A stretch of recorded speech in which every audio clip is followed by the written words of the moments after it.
윤리의 의미에 보시면 인간과 인간 사이, 공동의 이익, 이게 윤리의 가장 핵심이에요. 여러분이 혼자 살 때는 윤리적일 필요는 없습니다. 마음대로 하셔도 돼요.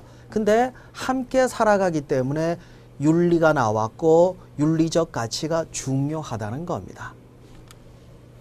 윤리규범은 함께 살아가기 때문에 이런 규칙이 형성됐고 그로 인해서 윤리적 규범이 만들어지게 된 겁니다.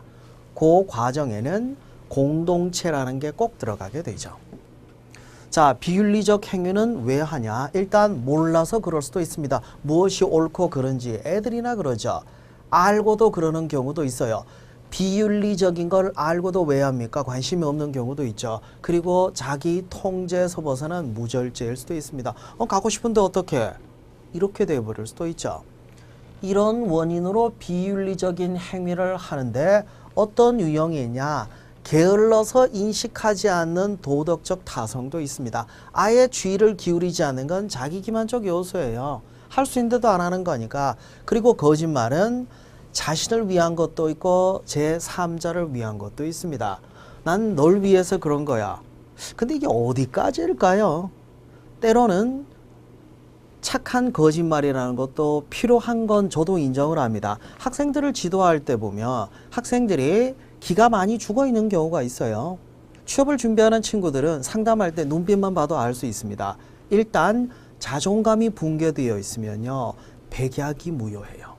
아무리 좋은 컨설팅을 해준다 하더라도 받아들이지 못합니다. 그럴 때는 힘을 내게 하고 스스로 자존감을 갖게 하는 것, 이걸 먼저 해요. 이게 충분히 됐을 때 그 다음 나머지가 적용이 될 수 있을 거라고 생각을 합니다. 직업의 의미입니다. 일은 의무이자 권리이기도 합니다. 그냥 돈 버는 데서 끝나는 게 아니라 자기 실현적 측면이 있기 때문에 인간의 삶에서 중요한 요소를 가지고 있는데 지원 동기를 그런 식으로 이야기해서는 안 되겠죠. 자, 특히 이 파트는요, 지원 동기 작성할 때 여러분이 갖춰야 될 직업관과 관련된 분야입니다. 왜 지원합니까? 먹고 살려고. 그 얘기는 할 수는 없죠. 사회가 맡긴 역할이기도 합니다. 계속 수행함으로 인해서 자아실현의 기반이 되기도 합니다. 사회적 효용성이 분명히 있어요. 어릴 때 하던 게 아니기 때문에 성인이 하고 자신의 의사에 따라서 하는 취미나 알바, 강제노동은 직업이라고 할 수는 없습니다.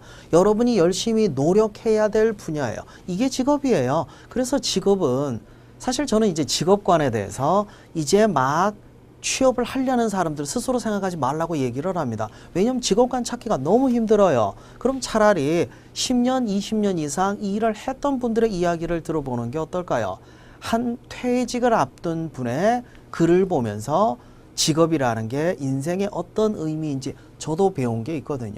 근데 뭐라고 제가 딱 꼬집어 정리해서 보여드리지 않는 이유가 정리해버리는 순간 또 비슷비슷한 얘기가 됩니다. 평가하는 사람은요, 정답을 가지고 있지는 않아요. 하지만 납득될 수 있는 기준은 있습니다.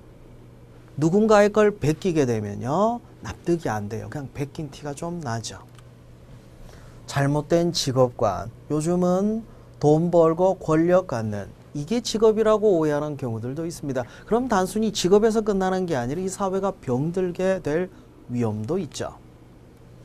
직업윤리입니다. 누구나 공통적으로 지켜야 될, 어떤 직업을 가진 사람은 필요하고 어떤 직업 가진 사람은 없어도 되냐, 그런 얘기는 아닙니다.